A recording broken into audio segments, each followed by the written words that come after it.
감사합니다. 우리 시우도 마스크를 쓰는데 나도 한번 써야 되겠다 싶어서 썼습니다. 오늘부터 또 시작되는 말씀, 예루살렘 입성 종려주일이니까 예루살렘 입성에 대한 말씀을 듣겠습니다. 겸손하신 왕 예수 그리스도께서 예루살렘에 입성하시는 그러한 광경을 우리가 그리면서 오늘 그 종려주일, 하나님께서는 우리를 어린 양의 신부라고 그랬는데, 그러면서 요한계시록에 보면 그런 말씀이 있잖아요. 내가 어린 양의 신부를 보여주겠다. 그래서 아름다운 드레스 입은 신부가 나오는 줄 알았더니 예루살렘이 하늘에서 내려오는 거예요. 봐라, 이것이 어린 양의 신부로다. 이렇게 말씀하시잖아요.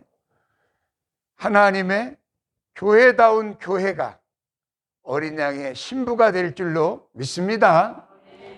여기에 보면 어린아이들이 호산나 할렐루야 찬양하며 예수님을 영접하는 그러한 그 광경이 이렇게 그려집니다.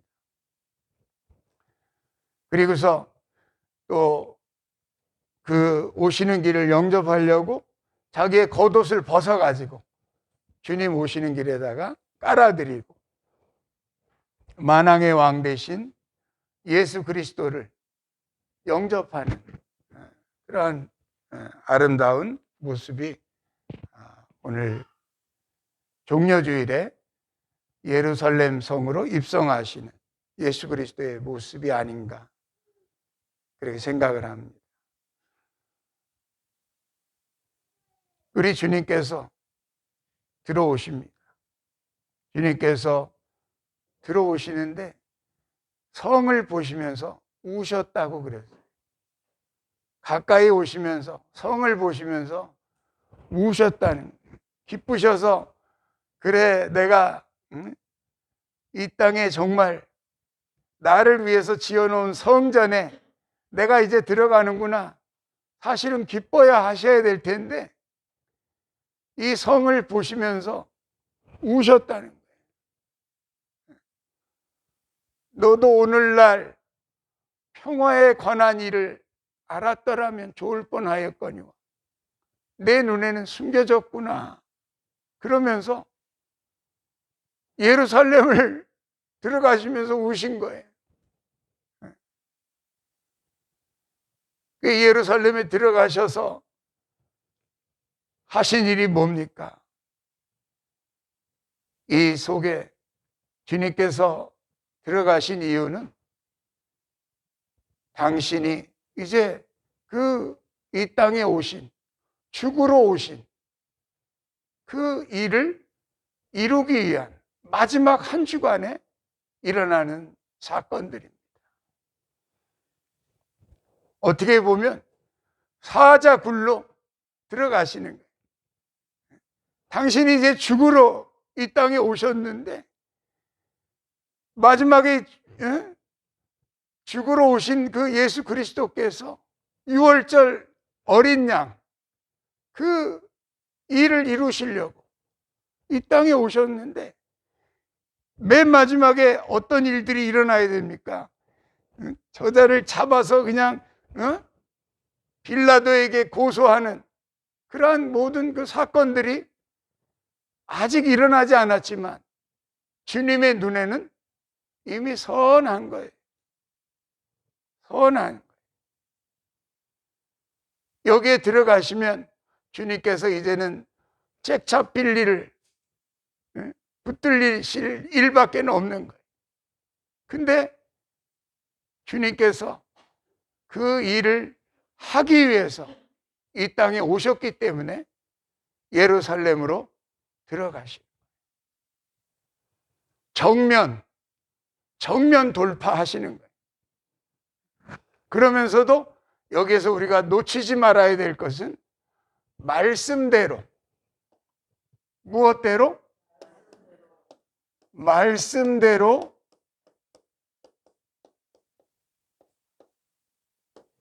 오신 우리 주님을 볼 수 있기를 축원합니다.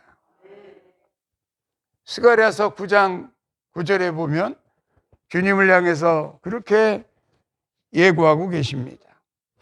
우리 스가랴서 9장 9절 말씀 열어봅시다.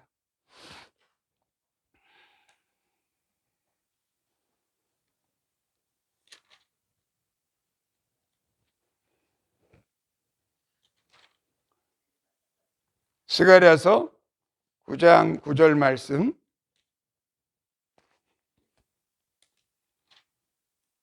같이 읽어볼까요? 시온에 따라 크게 기뻐할지어다. 예루살렘에 따라 즐거이 부를지어다. 보라, 내 왕이 내게 임하시나니 그는 공의로우시며 구원을 베푸시며 겸손하여서 나귀를 타시나니 나귀의 작은 것 곧 나귀 새끼니라. 아멘. 할렐루야. 성경을 갖고 오셔서 그 당시에 주님께서는 회당에 쓰실 때마다 그 당시에는 이런 두루마리 성경을 두루마리로 된 양피 가죽에다가 쓴 두루마리 성경을 갖고 오신 거예요. 성경을 내와라 그러면 이게 성경을 내오는 거예요. 그리고서 성경을 딱 펴서 읽으시는 거예요. 시온에 따라 크게 기뻐할지어다 이러면서 이 말씀을 쭉 읽으신 다음에 그리고 한 말씀 하십니다.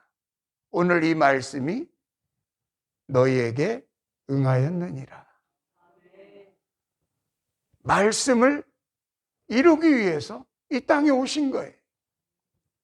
말씀을 응하게 하기 위해서 작은 나귀 새끼를 어쩜 그렇게 딱 길러 놓으셨다가 이 이벤트를 위해서 이 나귀는 뜻도 모르고 아마 벳바게라고 하는 그 동네에서 자라고 있었을 거예요. 어느 날 자기를 쓸 줄도 모르고 그렇게 자라고 있었을 거예요. 여러분들이 그런 예비하시는 나귀 새끼들이 되시기를 축원합니다.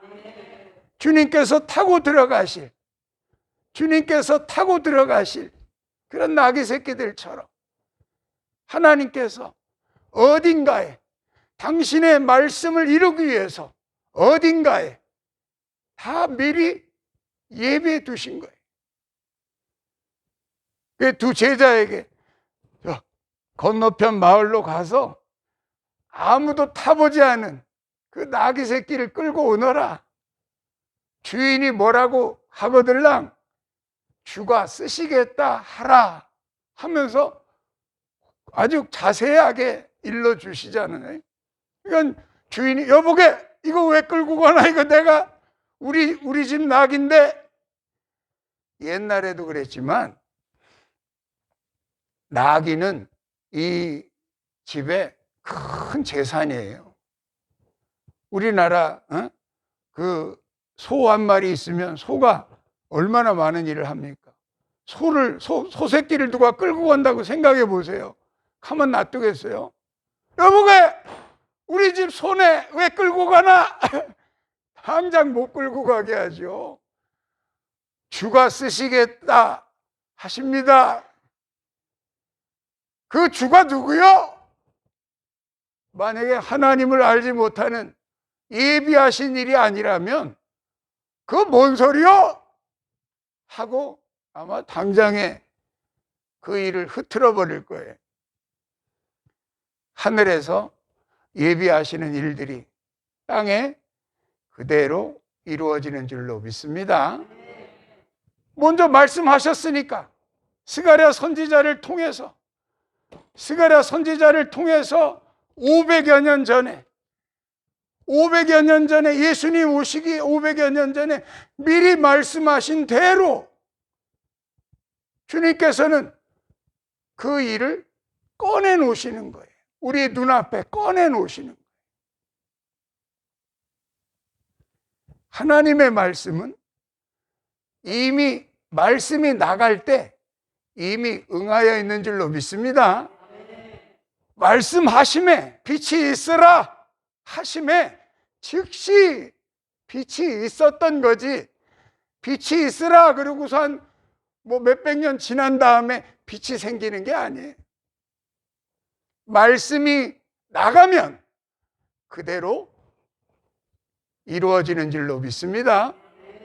말씀이 나가면 그대로 이루어지는 거예요. 성경의 말씀이 이렇게 출현되어 있는 여러 말씀들을 주님께서는 그 말씀대로 이루어 가신 줄로 믿습니다. 그리고 마지막에 십자가에 지시면서 뭐라 그러십니까? 내가 다 이루었도다. 다 이루었도다. 성경에 기록되어 있는 말씀을 1.1핵이라도 땅에 떨어뜨리지 않고 내가 다 이루었도다. 주님께서 이루신 줄로 믿습니다. 거기에 무슨 토시가 하나 빠졌다 이런 뜻이 아니에요. 하나님의 나라의 경륜을, 하나님의 그 나라의 회복을 위해서 기록되어 있는 하나님의 말씀은 1.1핵이라도 떨어지지 않고 다 이루어진 줄로 믿습니다. 그럴 수밖에 없는 것은 하나님의 말씀이 나갈 때 이미 100% 이루어지기 때문에 그렇습니다.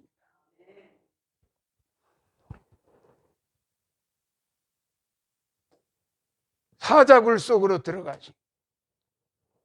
다니엘만 사자굴 속에 들어간 게 아니더라고요. 다니엘만 사자굴 속에 들어간 게 아니고 예수님이야말로 이제 죽으려고 그 바리새인들과 사두개인들과 제사장들과 그들이 득식을 한, 예수를 보면 잡아 죽이려고 하는 사자들이 득식을 하는 예루살렘으로 들어가신 거예요. 사자굴 속에 이 다니엘만 들어가 있는 게 아니에요. 여기 이제 다니엘 그림인데 예수님이야말로 사자굴 속에 들어가셔서 주님 말씀하십니다. 화 있을진저 바리새인들이요, 화 있을진저 서기관들이요. 주님께서 오히려 이들을 무섭게 책망하십니다. 이제 며칠 있으면 당신이 십자가를 지셔야 될 걸 뻔히 아시기 때문에 그 일에 도화선을 만드시는 거예요.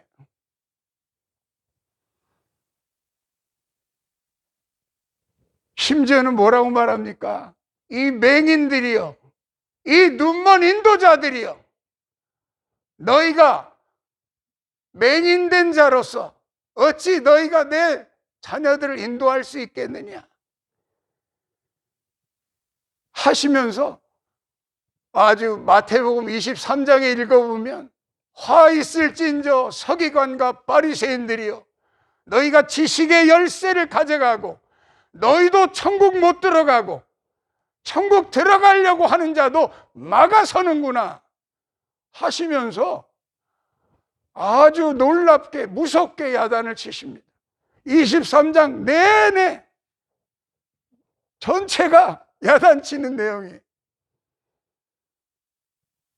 심지어는 뭐라고 말씀하시는가 하면 뱀들아, 독사의 자식들아, 너희가 어찌 지옥의 판결을 피하려 하느냐 이렇게까지 말씀하십니다. 사자굴 속에 들어가셔서 예수님께서 사자와 같이 나를 뜯어먹으려고 마치 다니엘 굴 속에 다니엘을 뜯어먹으려고 7일 동안 굶겨놓은 사자들이 거기서 그냥 입을 벌리고 그냥 삼키려고 그냥 그 앞에서 그냥 이 다니엘을 기다리던 왕이 있었잖아요. 느부갓네살 왕. 야, 마스크를 쓰니까 너무 힘들다. 아이고, 이렇게 힘든데 어떻게 찬양들을 부르셨어요? 야, 이거 마스크 쓰고 말하는 게 참 힘드네, 나는. 어쨌든 말해야죠. 그래서 이 느부갓네살 왕이 다니엘이 너무 다니엘을 좋아하는 거야. 왜? 다니엘처럼 정직하고 다니엘처럼 올바른 그 총리가 없기 때문에. 근데 이게 다니엘이 법에 의해서 지금 굴 속에 던져졌잖아요. 다니엘이 던져진다고 하는 걸 알면서도 하루 3번 예루살렘을 향해서 기도하는 걸 멈췄나요? 예수님께서도 당신을 잡아 죽일 걸 뻔히 알면서도 예루살렘을 향해서 안 멈추는 거예요. 당신이 가야 될 길을 가시는 거예요. 옳은 길이라면, 가야 될 길이라면, 내가 하나님 앞에 무릎 꿇고 하루 3번 기도하는 그것이 하나님과의 약속이라면 중단하지 마시고 계속 하시기를 축원합니다. 그 법이 있다는 걸 총리 다니엘이 왜 모르겠어요? 국무총리. 응? 왕은 바뀌어도 국무총리는 안 바뀌어. 얼마나 청렴결백한지. 국무총리는 안 바뀌어. 그 법을 왜 모르겠어요? 왕 외에 다른 신에게나 누구에게 기도하거나 절하거나 뭐 경배하면 사자굴 속에 집어넣겠다고 하는 이 법을 국무총리가 왜 모르겠어요? 법을 대표하는 사람인데 알고서도 나를 사자굴에 던져라, 알고서도 하나님 앞에 기도하기를 멈추지 않은 다니엘처럼 예수님도 알고도 당신이 이제 예루살렘에 들어가시면 뻔히 붙잡혀 죽으실 것을 알면서도 당신이 해야 될 일을 멈추지 않으셨습니다. 그런 분들이 되시기를 축복합니다. 그 사자굴 속에 들어가 있는 다니엘만 나는 사자굴 속에 들어가 있는 줄 알았더니 예수님도 사자굴 속에 들어가 있고 하나님께서 이 땅에 사람이 되어서 이 땅에 오신 이 사건이 바로 사자굴 속에 들어온 사건이라는 사실을 깨달았습니다. 여러분, 진리가 승리할 줄로 믿습니다. 그 예수님이 이 사자굴 속에 들어와서 막 책망하시는 거 너무나 무서울 정도로 책망하시고 그 일들을 통해서 드디어 사건이 발생이 되게 됩니다. 이게 고난주간에 있는 고난주간에 이제 첫째 날이 오늘 종료주일입니다. 오늘이 고난주간 첫째 날이. 내일이 있을 일이 성전을 청결하게 하시고 무화과 나무를 보시면서 열매가 없음을 보시고 그 나무를 저주하신 사건이 월요일의 사건입니다. 화요일이 바로 이 사건입니다. 서기관들과 바리새인들을 향해서 심히 책망하시고 화내셨던 하나님의 집을 사람의 집으로 만들어버린 그 종교 지도자들을 심하게 책망하셨습니다. 내 아버지의 집이 사람의 집이 되어버린 그 현실 앞에서 주님은 눈물을 흘리셨고 그 일들을 처리하고 그 일들을 다시 회복하는데 조금도 주저하지 않으셨습니다. 그렇게 해서 우리가 있는 줄로 믿습니다. 그 화요일 날 그 사건이 있고 수요일 날 그 베다니 문둥이 시몬의 집에서 잠깐 쉬시면서 그 향유 옥합을 머리에 붓는 사건이 일어나지 않습니까? 그것을 보고 가룟 유다가 마음에 시험이 들어가지고 아니 이 비싼 향유를 300데나리온이나 되는 그러면서 예수를 팔아먹을 생각을 사탄이가 넣어주었더라 그럽니다. 그렇게 일주일이 지나갑니다. 그 다음에 목요일 날인 주님께서 최후의 만찬 6월절 어린 양으로 오신 주님께서 이 땅에 오신 최후의 만찬 6월절 행사를 치르게 됩니다. 그리고 빵과 포도주를 가지고 주님께서 말씀하십니다. 빵을 한 조각 띄워주시면서 이것은 내 살이니라. 포도주를 한 잔씩 따라 주시면서 이것은 내 피니라. 내 살을 먹고 내 피를 마시지 아니하면 너희 속에 생명이 없느니라 하시며 6월절 어린 양으로 오신 당신이 몸을 찢어서 주는 것 같은 마지막 6월절의 행사를 치르시고 그날 밤 겟세마네 무릎을 꿇고 기도하시며 그 다음 금요일 날 드디어 주님께서 십자가를 지게 되는 고난의 한 주간이 시작이 된 겁니다. 나는 그래서 예루살렘 성에 입성하신 예수 그리스도의 그 상황을 마치 사자굴 속에 들어가시는 예수님처럼 그렇게 느껴지더라고요. 그래서 여러분에게 이 그림을 공유하는 거니까 예루살렘 성에 입성하시는 예수 그리스도를 여러분이 즉시하시고 바로 볼 수 있기를 주님의 이름으로 축복합니다. 그리고 마지막으로 이 땅에 오신 주님께서는 이렇게 말씀하십니다. 인자가, 읽어봅시다. 인자가 온 것은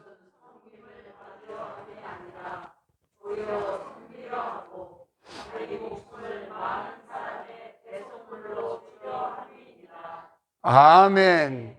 이상 인자가 온 것은 섬김을 받으려 함이 아니라 도리어 섬기러 오셨다. 섬긴다는 것은 바로 뭡니까? 자기 자신을 우리에게 내어줌으로써 자기 자신을 우리에게 내어줌으로써 세상을 이기시고 사탄을 이기시고 자기 자신마저도 이겨내시는 그러한 말씀인 것입니다. 우리가 이겨야 될 대상은 세 가지입니다. 첫째는 세상이고 둘째는 사탄이고 제일 중요한 것은 자기 자신입니다. 자기 자신을 이기는 길은 섬김입니다. 자기 자신을 내어놓고 자기 자신을 내려놓고 자기를 이겨갈 수 있는 그 훈련이 바로 섬김이라는 거예요. 섬김. 그래서 주님께서는 그 바쁜 와중에서도 이제 십자가를 지셔야 되는 내일 모레 그 엄청난 사건 앞에서도 제자들의 발을 손수 씻기시기 시작합니다. 주님이 당신을 내려놓는 그 퍼포먼스인 거예요. 우리가 자기 자신을 이기는 방법은 뭘까요? 자기 자신을 이기는 방법은 남을 섬기는 데 있습니다. 섬김의 길을 따라가시기를 축복합니다. 섬김의 길은 죽는 길이고, 내가 죽지 않으면 내 자신을 이길 수가 없어요. 가장 큰 적은 세상이 아니고 사탄도 아니고 가장 큰 적은 바로 자기 자신입니다. 자기 자신을 이기는 훈련을 지금 하고 있는 거예요. 그것이 바로 섬김이라는 거예요. 주님께서 제자들의 발을 씻기시면서 내가 선생이 되어 너희의 발을 이렇게 씻겼으니 너희도 나처럼 다른 사람의 발을 씻겨주는 것, 섬겨주는 것이 옳으니라. 그 길이 제가 자기 자신을 이기는 길인 줄로 믿습니다. 그래서 주님께서는 십자가 앞에서 우리에게 분명하게 이 말씀을 하고 계십니다. 주님께서 이 땅에 오신 까닭은 유월절 어린 양, 1500년 전통을 통해서, 예수 그리스도 오시기 1500년 동안의 전통을 통해서 유대인들에게 매년 훈련시키셨던 그 유월절 퍼포먼스대로, 유월절 그 규례대로 주님께서는 나를 이제는 먹어라, 내 피를 마셔라 하시며 주님께서 유월절 어린 양이 되어 오신 줄로 믿습니다. 주님께서는 그 길에서 조금도 좌로나 우로나 흐트러짐 없이 예루살렘에 직진하셨고 정면 돌파하셨고 사자굴에 뚫고 들어가셨고, 그 사자굴과 같은 곳에서 주님께서 분명한 하나님의 뜻을 말씀하셨습니다. 너희가 랍비라고 칭함받지 마라.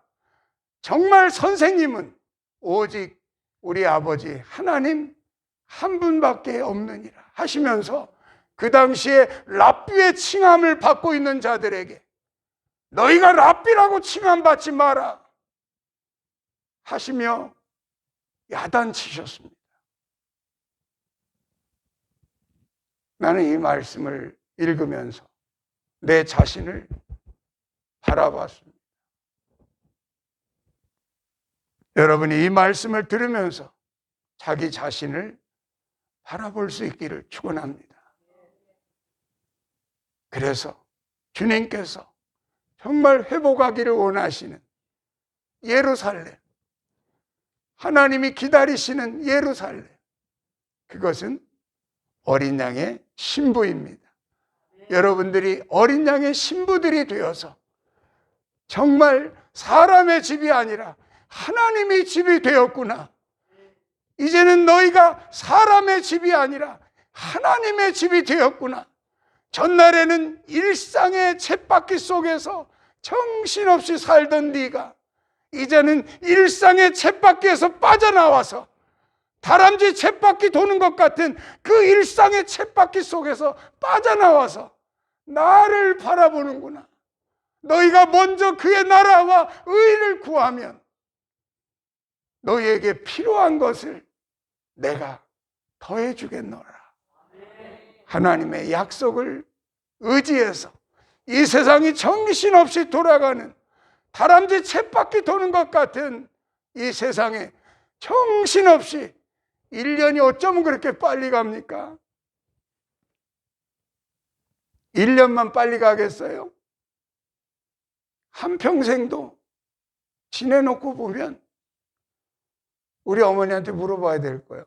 우리 황 권사님한테 물어볼까? 어쩌면 그렇게 한평생이 빨리 가는지. 헉헉거리면서 돌리던 다람쥐 쳇바퀴 같은 세상에서 여러분들이 빠져나와서 나를 지으신 하나님을 바라볼 수 있기를 예수님의 이름으로 축복합니다. 말씀을 마칩니다.